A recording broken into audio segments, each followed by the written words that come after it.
Hello, we are the Ecological Plastic Removal Organization, or EPRO. Today we are talking about plastic pollution and our solution to solve it. For months we've been studying and researching plastic pollution and its effect on our environment. And we're going to have an innovation that will reroute plastic from all the oceans.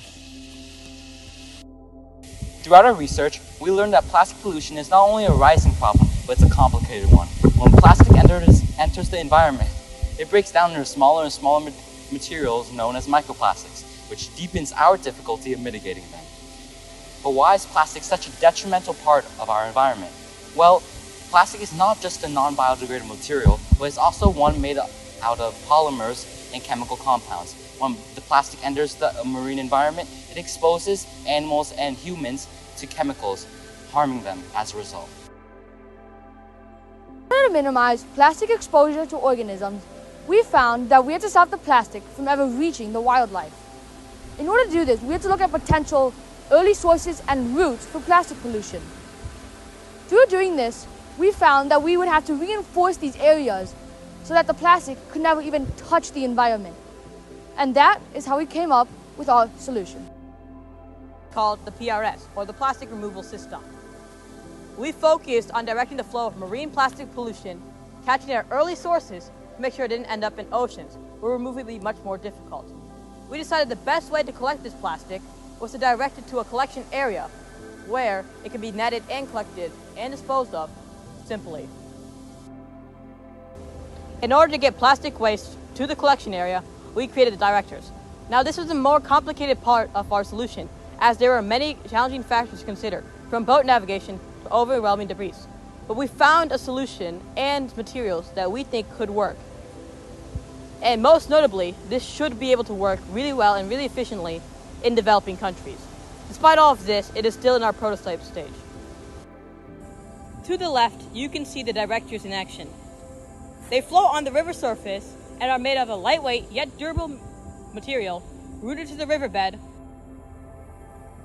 that allows it to rise and fall with the river's height but not get swept away.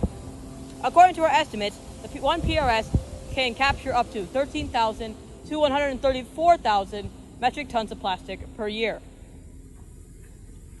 This device is able to catch nearly all buoyant plastic waste, safely using the river's current, a natural mean of energy, to move along the direction until it ends up in the collection zone. In the video currently playing, you can see how the directors work, represented in the plastic waste, represented by the beads, are safely being collected by the directors and deposited in the collection zone. However, our solution extends further than this simple mechanism. Developing countries is where plastic is needed most, as it is a cheap, durable material, but due to a struggling waste system, it cannot be disposed of properly. We have thought of the PRS with these developing countries in mind, so that we can use the PRS where the most change can be implemented. Furthermore, collection areas are not emptied by themselves. They are emptied by man or machine. This provides a job to anyone who wishes to work there. Furthermore, cleaning the water and the debris allows for poor areas to have better health and better sanitation. This also leads to a boost of health and even the economy. Lack of clean water is actually one of the leading causes of death around the world. However, we acknowledge that our solution will not completely solve the issue on plastic pollution. This is why we created our new campaign known as A Greener Planet, encouraging people to take simple and effective steps to help reduce your impact on plastic pollution. We've also created an article called Plastic Pollution, written by Soham and I. We investigate future innovations and actions necessary by us individuals, businesses, and governments to help stop plastic pollution. Visit jngunited4.wixsite.com/EPRO to learn more about a greener planet and plastic pollution. To promote both of these, we made a quick presentation and sent it to people that we knew, asking for their feedback before and after reading it. Participants were asked these following statements and were to choose whether or not they agreed with them. The following bar graphs indicate in thoughts regarding plastic pollution as well as consent over the PRS's effectiveness, proving that both plastic pollution and a greener planet help support intellectual change regarding plastic pollution. To conclude, both animals and people suffer from plastic pollution. They suffer in all kinds of ways, physically, mentally, even economically.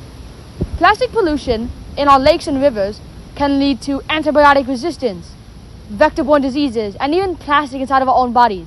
These deadly nanoplastics can infiltrate organs and even lead to death.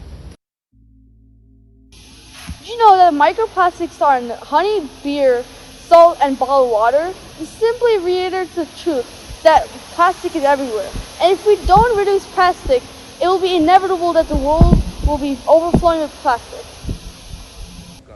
Be sure to visit our website and read our article for more information regarding plastic pollution.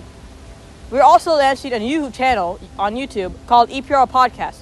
We have in-length discussions regarding plastic pollution, our ideas, and its connection to other world problems that we face today. By the middle of the century, we will produce 4 times more plastic than we are producing today. We can't say this enough. We are going in the wrong direction, but there is still hope. Spread our ideas and to your loved ones and local experts. Think about it and make a change in this world with EPRO.